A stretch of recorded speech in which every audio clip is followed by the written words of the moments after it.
Hey. Good afternoon, everyone. Good morning to those who, if you're on the West Coast with moi. How are you? I'm grateful to be back here another Friday Live. So welcome to Friday Live with Carwana D, your GovCon coach. I am here today. I'm going to be talking about 5 mistakes that business owners make when they're very new to government contracting. Okay. 5 mistakes business owners make as a new government contractor. Let me know where you're joining me where you're joining me from, where you're joining from. If you are on YouTube, be sure to like and subscribe so that you receive, notifications whenever we do go live. But also, if you're in Facebook, be sure to click on the StreamYard link so that I can see your name when you do comment. But be interactive. Let me know in the chat. Go ahead and type in the chat where you're joining from. And I'm talking to, those who are maybe new, or maybe you want to be new as a government contractor, but let me know where you're calling from or where you're joining me from. But also, if you are new, type new, hashtag new. Let me know if you are new to government contracts and the whole concept and you haven't really started, landing them yet for your business. Hi, welcome, Kina. Hello. Hi, Kimberly from Chicago. Kina from Rock Hill, South Carolina. Thank you for joining.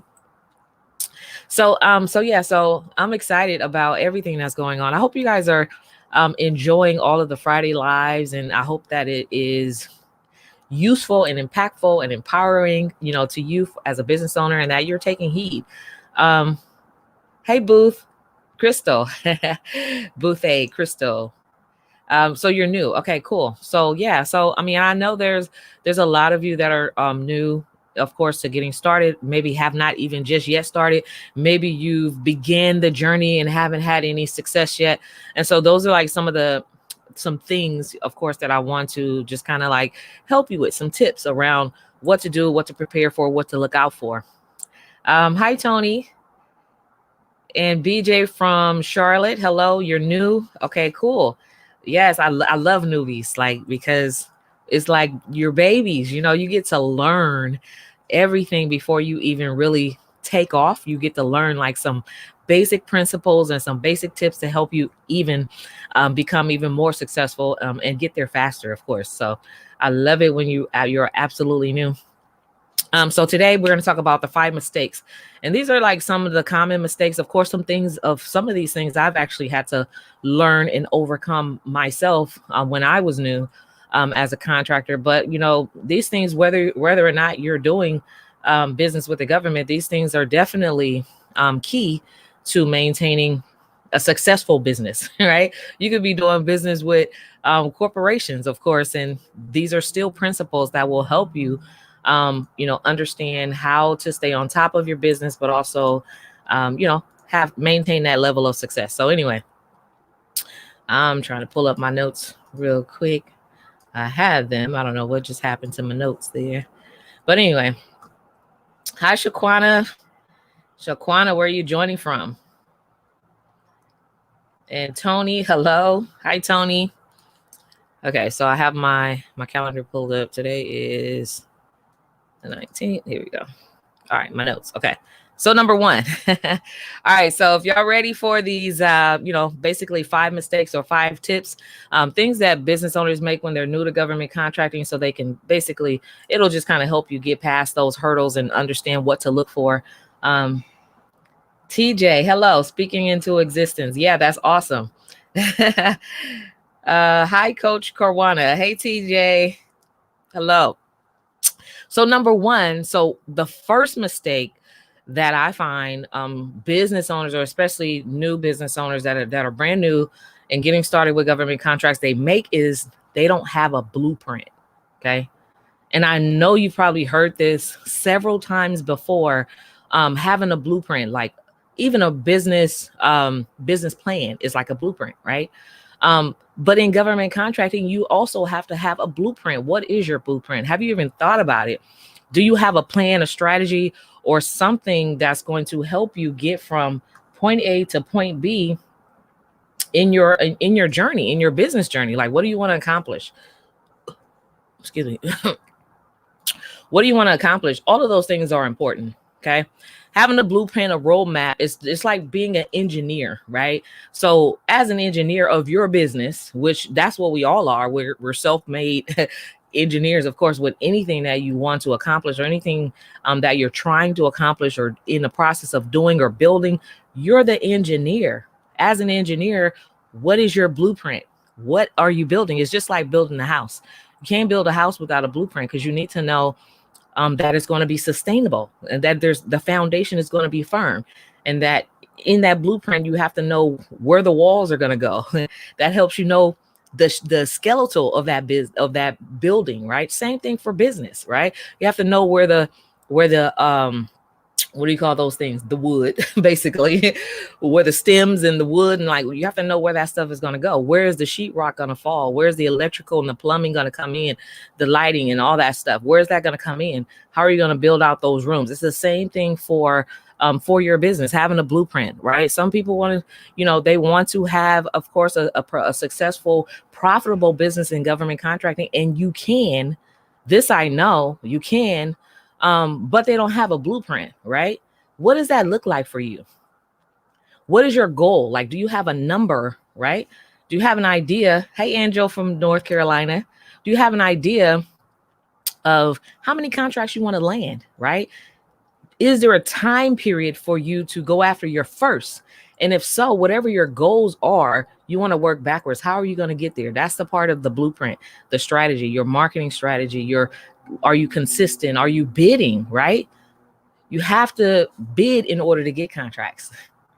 But I want to also say, I've actually had clients, and this has happened to me before, as in multiple times, where sometimes proactively contracting opportunities will come to you from agencies because you've been in alignment and you've been in the system, and you've properly put yourself in position as a contractor. Sometimes they'll call you, but it doesn't really happen that often, and it's not a way to build sustainability. So although that can happen, you still have to have a strategy. That is your blueprint. How often are you bidding? What sites are you bidding at? Do you know the agencies that are procuring contracts in your area of expertise, the services that you provide? Have you identified them? Have you reached out to that department or those agencies, right? All of that is a part of thinking about your blueprint and your process and your strategy. And so that is like, hey, Pamela from Alabama. So that is one of the things that, of course, small business owners make as a mistake. Like, they don't have a blueprint. They just kind of like, I'm just going to do this. I'm just going to walk blindly and it's just going to happen. No, you have to have a plan. Without a plan, of course, anything could happen, right? Or nothing could happen, right? So you definitely want to have a blueprint and a strategy that is your roadmap to success. Okay. Whether you're adapting that blueprint from someone, maybe you've hired a coach to help you, maybe you've taken a class, maybe you're taking classes or whatever, wherever you're going to craft that blueprint, you have to be sure to have one, however you're going to get it, right? And you definitely don't want to trial and error to become your blueprint because that is a long way. And I don't know about you, but I have $1 billion goals and I don't have a billion years to reach those $1 billion goals, right? I want to retire in the next 5 to 7 years, period, and just be set, right? But I have a plan and a blueprint of how I'm going to get there. I know exactly what sizable contracts that I want to land, what projects I want to be on, all that stuff, what's coming down the pipeline. You have to do your homework and put together a blueprint so that you can participate. Yesterday, I was at I don't know if you guys seen the little live. I had my money look on, my little hat and PPE gear and all that stuff. But anyway, I was on a project where 2 years ago, about a little over a year ago, I actually went live and I was sharing with people in California, in the Bay Area, Northern California. This agency, the Department of Transportation agency, is looking to do business. They have this $77 million budget that they've specifically set aside for minority small business owners. 77 million right here, right? And I'm like, they're looking for electrical, plumbing, professional services, craft, food, all this stuff. They're looking for all of these scopes of work, right? And even if your scope of work wasn't on that list, they're still looking to utilize, because they wanted that to be a 100% small business project. That's what they set it aside for. And so I just happened to kind of be a part of that project into, multiple ways. I kind of like double dip a little bit, but multiple ways, right? Was my service on the list? No, it wasn't, but I had a blueprint. I had a blueprint and a strategy, and I knew what was coming down the pipeline ahead of time.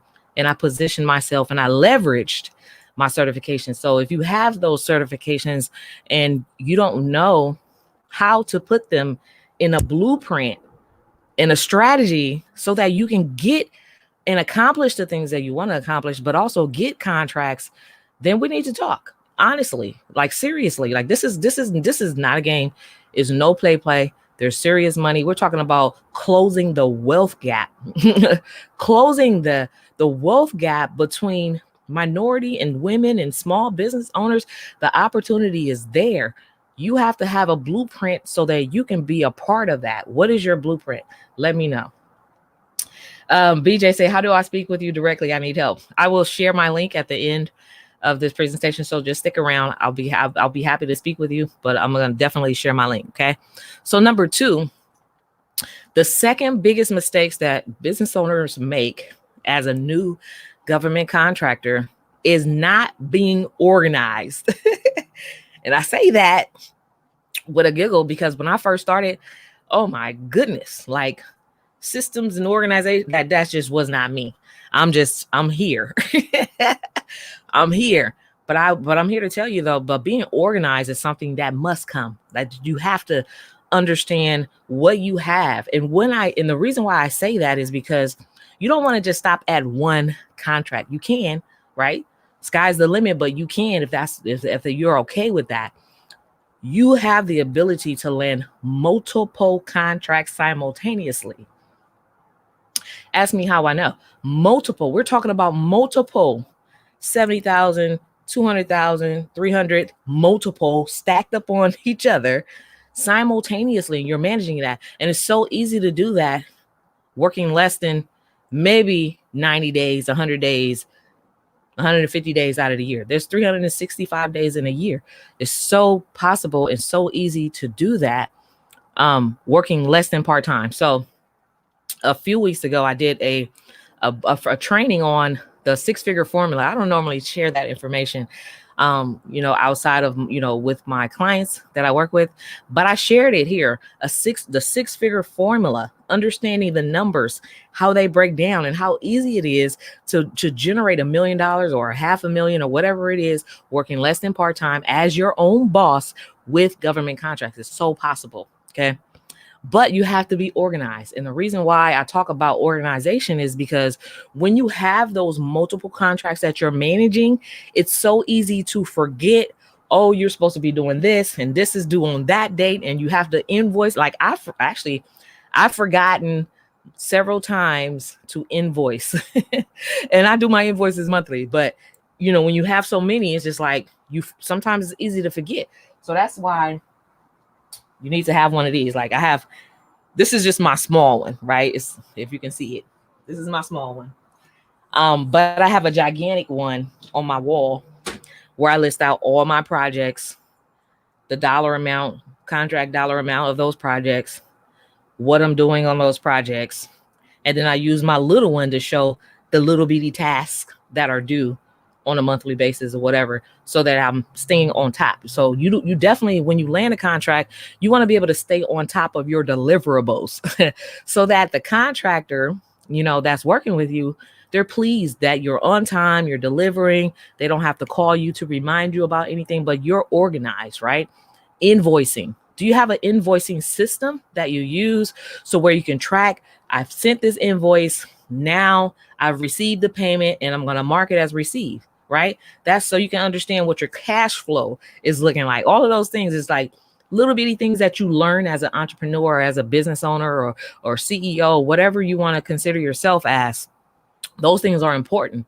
They even have online, hey Trey, project management, or project management tools and systems and softwares or whatever that can help you kind of stay on task. And this is a work in progress. I'm still learning about being organized and understanding what's due, what projects I have, when they're due, when to invoice for them, how much I'm getting paid, and so because your payments will vary on contracts.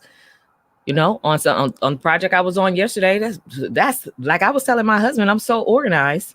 Hi Royce, can I hire professional staff to include as a line item? Yeah, so if it's required, but I'm gonna get back to that in just a moment. I'll answer that question. So yesterday I was telling my husband and I was tired. Sometimes I get tired, especially now that I'm expecting. I get tired and I'm like, oh, I got to go to this project. But guess what? That project is a $500 an hour project. That's how I did the numbers to where it calculates to $500 an hour.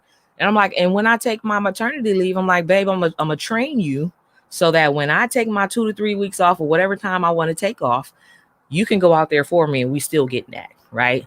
And so that's why I say what you charge per hour and you're over, like all that stuff, you have to be organized because every project is going to be different. It's going to be different based off the scope, the need, the length, the deliverables, all that stuff. And pricing, of course, that's something we could talk about, of course, at another time. But being organized and having a system is going to be important. And being organized enough to know where you are. So, hey, oh, congratulations. Thank you.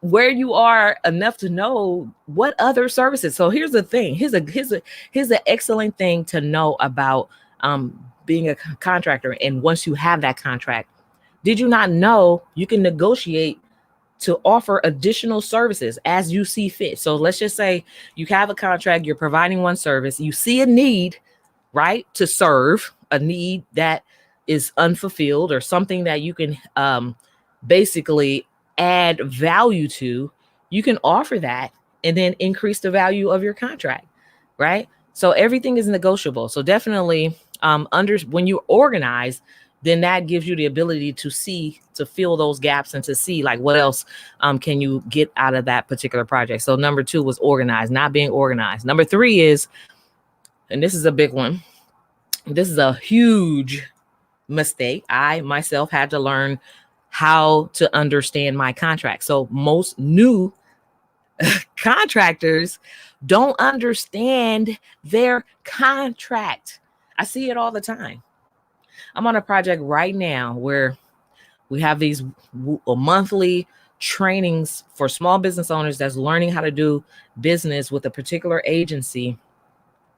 And, we have these workshops to teach them the business part. Like that's the part that most contractors don't have, that business part together. They know how to do the work, but they don't understand the business, the back office, like the invoicing, the contract, and understanding what your deliverables are and understanding the warranties and all that stuff. And they don't understand what they signed. You see a contract, oh my God, I landed my first $500,000 contract. I'm just going to sign on a dotted line. I did that. I did it for years. I've done that, not knowing that some of these contracts have hidden information in there. You got to look at it, right? You be like, I wasn't hired to do that. That's not a part of my contract. But in the fine print, yeah, that fine print leaves the gray area. So you got to be, you have to be aware of what's in your contract and what you're signing, and invest in a business attorney who can look at your documents, even if it's just Legal Shield. I want you to look at this document before I sign it. Is it good? Is it in my best interest? Okay, now I'm going to sign it, because you're not forced to sign a contract. Of course, you want to get the job. But just because you look at it and you see something that doesn't seem quite right or doesn't quite fit what you want, and you give a little bit of pushback, that doesn't mean you're going to lose that opportunity. It just means you're on top of your business and you understand what you're signing before you sign. Whatever your exclusions are, this is what I do. This is what is not included. This is what is going to cost you extra. Give them a part of the contract to put in that contract, right? What is your verbiage? What do you have to invest in that contract as well, contribute? too. So that's a huge thing. Like contractors are so fast to sign, so quick to sign, that they don't read or they don't understand. They know they're signing because they offered X, Y, and Z. They got accepted, but all that fine print and all those little bitty words and hidden languages that's in your contract, you have to know what it is. And even if you have to look into paying a monthly fee to an attorney or a la carte attorney whenever you need it to look at those documentations, you have to get that done. There was a time, I want to say 2 years ago, I think I talked about this before, but I signed a contract with a general contractor who really was mad that they had to utilize people from the neighborhood and from the community, and in a certain hub zone area, they have to utilize these highly local businesses. They were so mad, but they had to, that they start putting stuff in the contract. Like, no, I give you a quote for X, Y, and Z services because that's what you asked for. But in the gray area, it doesn't say this, right? But because it was a gray area and I did not look at it, right, I kind of lost money, but I still came out profitable. I lost money, but I still came out profitable because I had to include some overhead that I did not anticipate. So that's why you have to understand what is in your contract and be, very clear that everything lines up and that you're going to be profitable and that you're not going to lose money. One of the young contractors in the training that I was just discussing a little while ago, he didn't understand the warranties and how that worked in his business. And so what the agency was expecting as a warranty is completely opposite of what the manufacturer considers a warranty, right? And so you have to know what it is that you're getting into prior to. But he signed. So it's like, it's nothing you can do. You have to eat that. You know what I'm saying? You have to eat that because you signed. So know what your contract says, okay? Understand your contract. Number 4 is, and this is another important one. This is another mistake that you can easily make, is underbid your pricing because you don't know. You're coming from a private world, right? Selling to individual people. You don't know that when it comes to business and doing business with the government, like this huge entity, you don't know that your pricing should be 5 times as much. You don't know that. You don't know what's possible. Maybe you have not done the research on what was done before, like who bid it before and what was those numbers and what did that look like and what did you guys spend? Is there a wage, hourly wage for employees? Like, you have to know all that stuff. What is your overhead? What is it going to cost you to get that done? Do you have to have software? Do you have to drive and use your vehicle? All of those are expenses that you should be billing into the job. Do you have to get equipment? All that is things that you should billing into the job. So that way it's not coming out of your pocket to be able to deliver on a job or to do a job, but you're being profitable. The job is paying for everything that you have, and everything that is going to take you to deliver on that project is included. Okay. So let me see some of these questions before I get to number 5. Okay. So Ross Myers says, can I hire a professional staff to include as a line item in my contract? Yes, you can. And it depends on and the reason why I say that you can do that is it depends on the scope of work. Like, it depends on what you're doing. And if it requires you to hire staff to do that, you have to include those numbers. What is your staffing numbers, their hourly rate? And then, of course, you definitely want to be profitable above their hourly rate so that you're making money just to have them on that project as well, plus your hourly rate and whatever other expenses. So that goes hand in hand with understanding your pricing, bidding, right? You can include staffing or whatever your overhead is going to be for you to do any type of project. You definitely want to include that into your contract. Okay. Trey says, how long do you usually have between sending it to a contract lawyer and getting it back to the company who awarded you the contract? Will the contract state the time limit? No. So it doesn't always say we need this back by a certain date, but definitely you cannot begin or receive a notice to proceed or begin work until that contract is solidified. So I would say maybe a couple weeks, maybe longer. It depends on when the project is expected to start, right? What is the expectation or the expected start date of that project? So normally you're signing a contract months before the project start, or even sometimes a month or weeks before. Usually it's months before that project even begins. So you usually have a little bit of lead room there. You're welcome, Royce.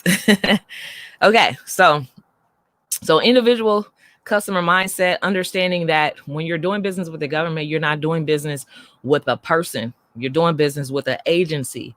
And those agencies have money to pay you, value what you're worth. Yeah, and it's like quadruple the amount. So whatever you would charge as a baseline, whatever you would charge a individual person for a service, then you're thinking 2, 3, 4, 5 times as much to charge an agency. But again, it depends on what your service is as well, right? Let me see. So number 5 is, and this is a huge one, and I see this quite often. In fact, there was someone in the group who recently, I mean, when I say the business is crazy, the website is on point, and I'm like, I know you're making $1 billion with your industry and the services that you have to offer. I know you're making $1 billion already on one contract. They don't have the system. He didn't have a system. He didn't have a strategy. All that stuff. He didn't have it. So he never landed a contract. He had never landed a contract just yet. And I'm like, well, how many times did you bid? Once. Okay. So number 5 is most people stop at 1. You cannot do that. It's a numbers game. You're not going to get everything that you bid on, but the more bids you put out there, the more you will begin to land. It's a numbers game, right? So you can't stop at 1 just because they said no, give up. You can't stop at 1 and get discouraged. You have to keep going, right? The race, the race is not given to the one that gets there faster, but to the one that is willing to stay the mile, right? You got to be willing to go the extra mile and to keep it up. What is your blueprint, your strategy? Are you consistent? Did you do more than one? And are you doing them weekly, monthly? That's all a part of your strategy. And so those are really my tips for today on mistakes that small business owners make when they're brand new. These are things that on the back end will help you really, really, really grow a thriving business, because it's important. It's not enough just to land a contract. You have to know how to manage it. You have to know what that contract says. You have to know how the invoicing goes, whether in your contract you're invoicing monthly or bi-weekly, net 30, net 60, net 90. You need to know when you're going to get paid, right? You need to know if you have overhead, right? Did you include that in your pricing? Did you underbid? Are you making a profit? All of those things. It takes work. It's work, but it's completely worth it. How many of you want to be financially free? It is your goal, and you have a goal to be financially free or set or be able to retire, right? As a small business owner, there is no retirement unless you've already retired from corporate America, unless you've already or you still work for a company that's you're looking forward to retiring in 10, 20 years or whatever. You don't have a retirement. So you have to bet on you. You have to bet on you, right? And in order for you to bet on you and win, you have to have a game plan. You have to have a strategy. You have to have a system. You have to know all these things.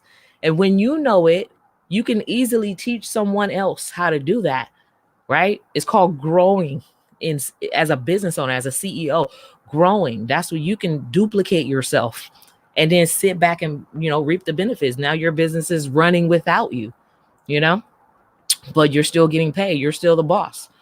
I don't know about you, but that's where I want to be. I'm growing, and I have a blueprint to where I'm going to grow my business to where it runs without me. Right. And you can definitely do that with government contracts. So TJ said, that's definitely my goal. Eleanor says, me. Yeah. You want to be financially free. You want to retire. And I'm going to tell you this.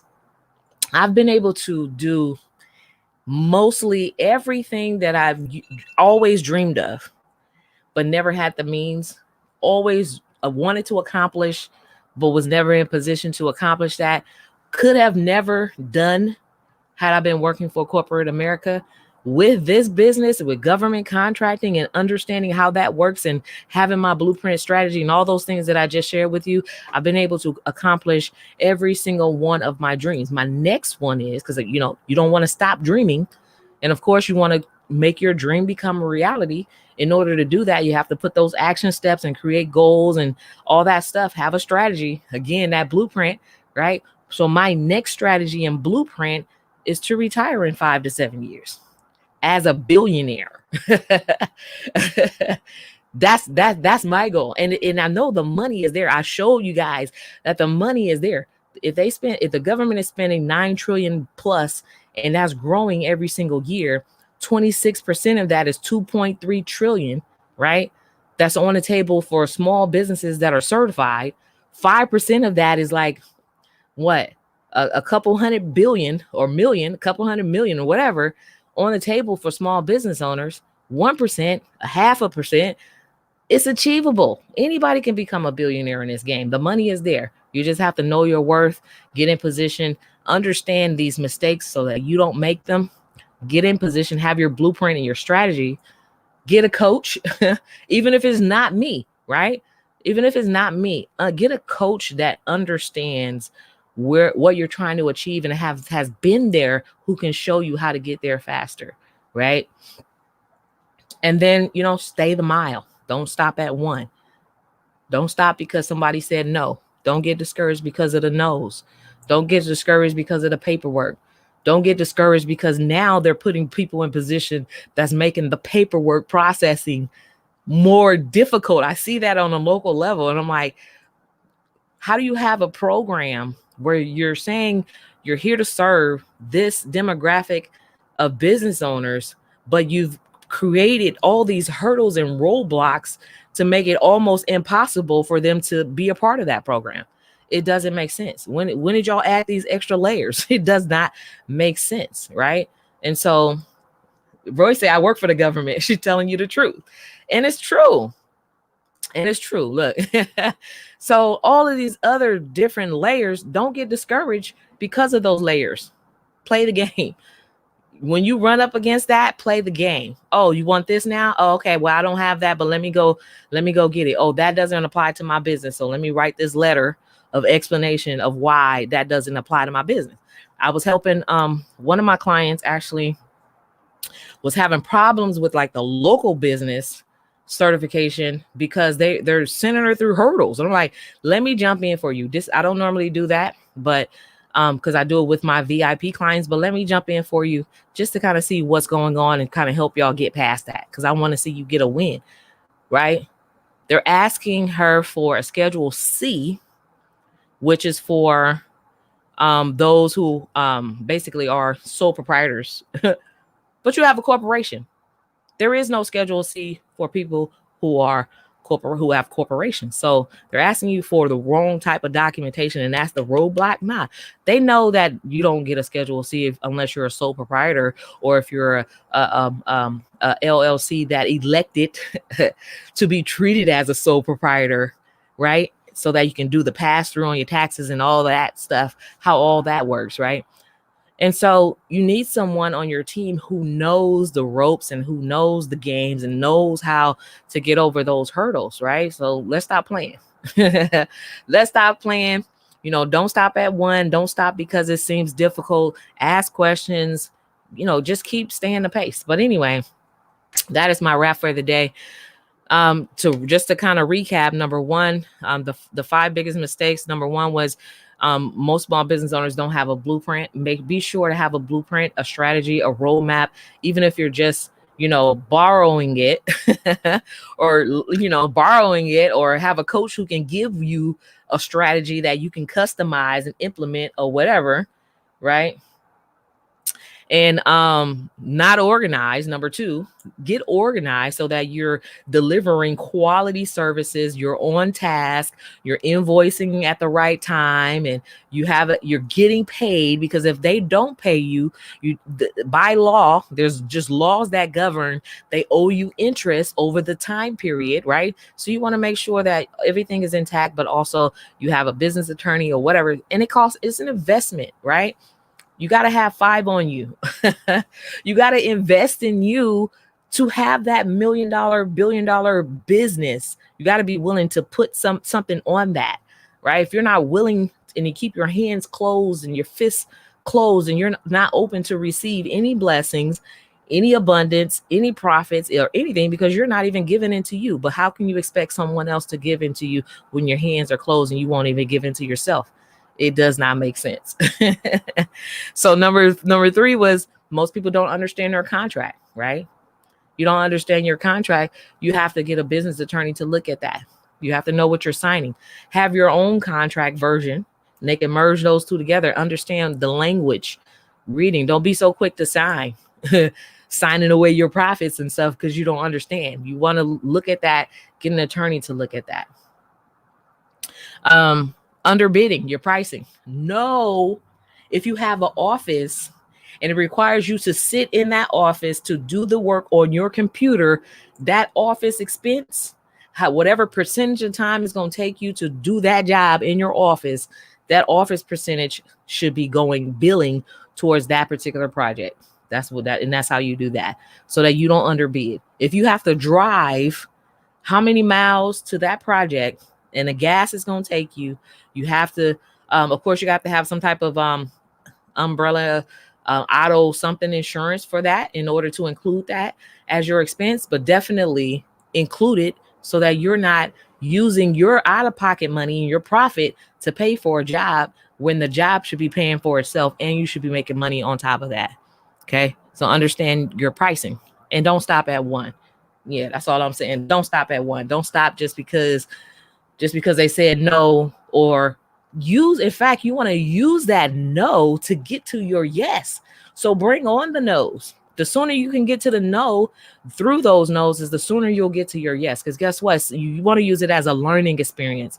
No, well, why? Did I underbid? Was I not qualified? Did I miss a section? Was I non-responsive? Those are learning opportunities. And once you learn, then you could do better. So the next time, okay, you want to make sure you cross the I and dot the T according to the feedback that you got of why you got that no. So don't stop at the no. So Roy says, from experience, general contractors do not like it that they have to have minority participation. And that's true. Some of them, right? You have the ones like, especially, I ain't gonna even talk about it, but especially that one that I said they was mad. They mad because they got to use Black and brown folks and people from the community and local small minority businesses and, disadvantaged businesses. They're mad. But some of them, they love that. They love that participation because it makes them look good. And guess what? When it makes them look good, that makes the city or the state or whoever wants to give them more work because they're including diverse types of businesses. So now they're known. There's some contractors that are known contractors for inclusion and for utilization. Known contractors. Those are the ones that you want to get in front of. Companies like if you're into construction and stuff like that, doing business with general contractors, Cahill, Kiewit, Swinnerton Builders, like all of those, there's a bunch of them out there that are known for utilization and inclusion. Turner Construction, that's another one.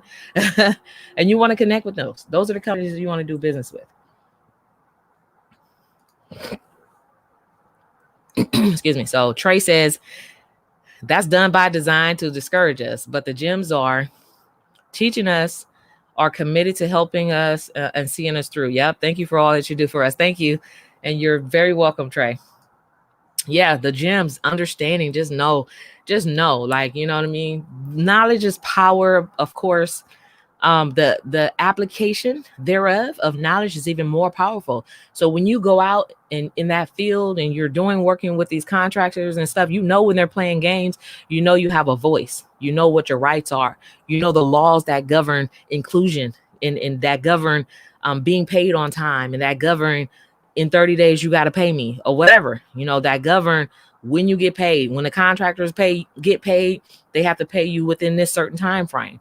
When you know what your rights are, then you have something to stand on. When you don't, they play, sometimes they will play games with you. So you have to do your pushback. The more educated you are and the more ready you are, the more power that you have to leverage in this game. All right. So cool. So I hope that was helpful. Thank you so much. And somebody asked me, how can I book a call with you? I'm going to drop $1 trillion government contracts.com. Okay. I'm gonna drop my my link here in the chat. I'll post it up right here for you guys to see it. Oh, thank you. Thank you, Stacia. Okay, so Stacia, my team member, she dropped that for me anyway. But $1trillion-government-contracts.com, that's where you can go to schedule a call with me.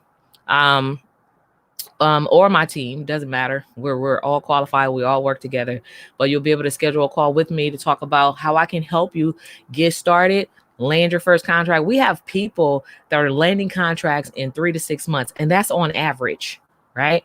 You make your investment, you do the work, you get the results, period.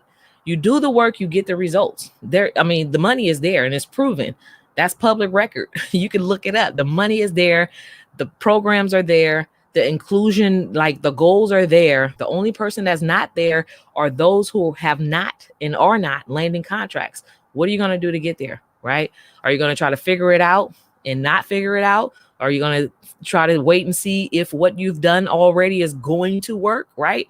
This is not a magic game, right? We don't make things happen by magic. You have to have a strategy and a blueprint. Book a call with me. I'll show you the strategy and the blueprint.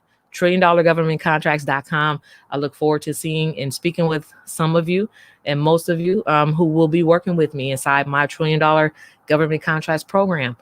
There's literally trillions of dollars that's being spent. If you're not getting your piece of the pie, you definitely want to schedule a call so we can show you exactly how it works and how to get your piece of the pie. So this year in 2021, you can win.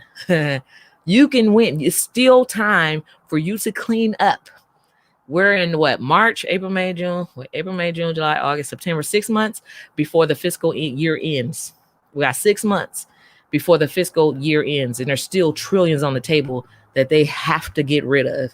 These budgets, this is money that they have to spend. Do you want to get in that flow, that cash flow of what they have to spend, right? Before the end of the fiscal year and the beginning of the new financial year, right? When they're trying to get basically trying to unload on the front end. You have 6 months, right? So 3 to 6 months, most of my clients are already landing contracts within 3 to 6 months. Those who move fast, of course, are getting there faster, like 6 to 8 weeks. But 3 to 6 months is typically what I see. Okay. You're awesome. Congrats. You're welcome. Thank you, Royce. Definitely ready. TJ says, thank you so much, coach. You're welcome. That's my goal before fiscal year. Yep. That's the goal. That's a part of the blueprint. You have a goal before the fiscal year to land contracts, whatever that dollar amount. What are you going to do to get there? Make sure you have a blueprint, a strategy, and that you are doing the work to get there, because it's possible. The money is on the table. The only person that's not at the table maybe is you. And if you're at the table and don't have a plate, I like that. If you're at the table and don't have a plate, let me show you how to get a plate with some food in it and your utensils so that you can eat in 2021. I like that analogy. All right. So y'all have a great one. Yes. Crystal, I think I need to schedule a call. Yes, definitely schedule a call. $1trillion-government-contracts.com.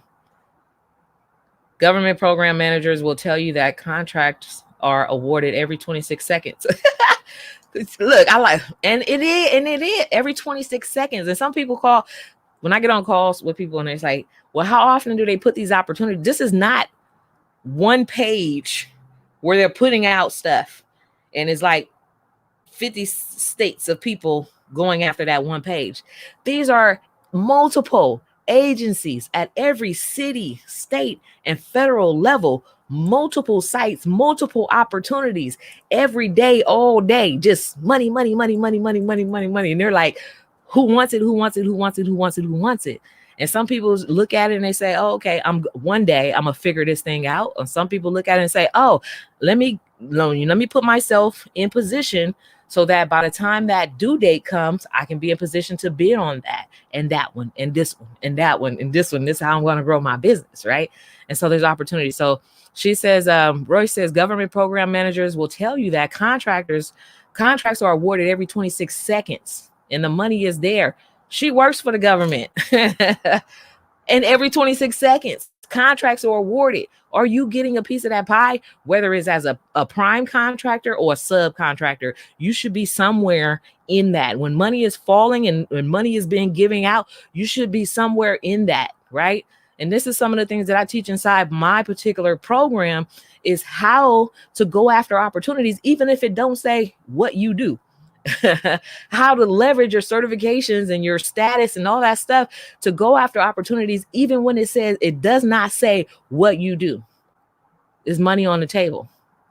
Just like the $70 million project that I spoke of, that I was a part of yesterday, $70 million project that I told every business owner that I knew, only 2 of them ended up on that project with me, right? You could have sold coffee beans. Even if it's a construction project, you could have sold coffee beans. You could have sold pine saw.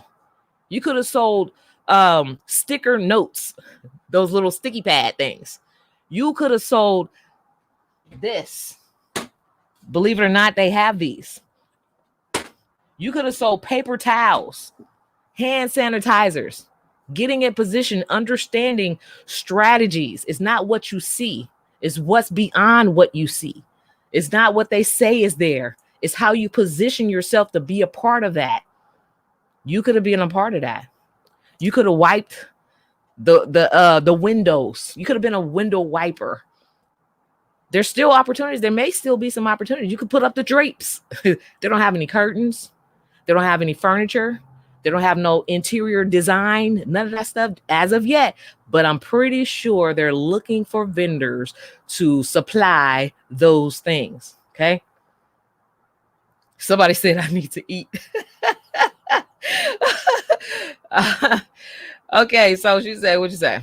You retire in 2 years, retiring in 2 years, have 2 masters and have never been paid my worth. Man, I have to say she's coming. I'm just saying, master degrees and all of that stuff. That's paper. That's good for accolades. It makes you feel good. It looks good, but without the finances and the power to back that up, all it is a title. I have that. I have a master. I have a title, master's degree, all that stuff. And I want to go get my PhD and my doctorate degree. I want to get all that stuff just for the title purposes, right? Because I'm working on something else where my title might come in handy. I'm working on some other things, right? I don't just stop at the one. I don't stop at here. I have multiple businesses and services, just different ways that I can do this thing. But anyway, if you've never been paid your worth, then you have to bet on you so that you can get paid your worth. Bet on you. There's no way I could have been working for somebody else and they paid me $500 an hour. Where they do that at? They don't. You have to create those opportunities for yourself and know your pricing, know your worth, know how it is going to play out, have something to offer, understand what the need is and fulfill it. All right, so I'm done. Anyway, I'll see y'all next week on next Friday Live. I'll have more tips and information that I can share. For those of you who definitely want to speak with me, to schedule a call, go to $1,000,000governmentcontracts.com. We can work together. You could be landing your contracts in 3 to 6 months. All you have to do is get in position, do the work, and you have to bet on you. You have to bet on you. It's not going to be free. You have to bet on you, So you're willing to bet on you, go ahead and schedule that call at $1 trillion-governmentcontracts.com, and I'll see you next time. Have a great evening. Have a great weekend, you guys.